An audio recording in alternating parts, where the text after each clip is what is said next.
Today is meron tayong client na nagpapaayos ng kanyang buhok at medyo nag-dry na raw ang kanyang hair. Kaya magbabasilyan tayo. So, eto na at umpisa na.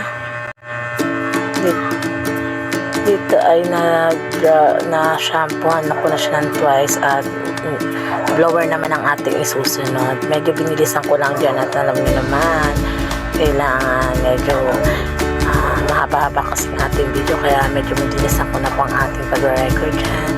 So, abangan nyo na lang ang final. Dito pinablower ko na po siya. Maayos ng 80% po at hindi masyadong malakas ang dapat blower para hindi po masunog ang kanyang hair na nag-dry na nga po para bumalik sa dati. Tapos kung matuyo ang kanyang hair, ito at nilagay ko na rin ang Brazilian treatment. Babad lang natin siya ng 1 hour. After 1 hour at ito po ay binlower ko na po ng 100% para matuyo naman ang ating binabad na treatment. Blower. Yan, blower pa lang po yan. Mukha ng pinlansya na.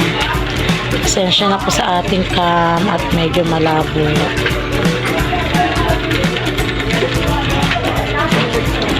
Brazilian. After ko siyang i-blower, natuyo na. Ito at ito. Yan, ang ating final. Yan po.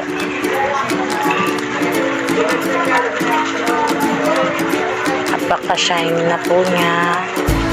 Sobrang ganda at madulas. And Brazilian treatment po tayo for today's video.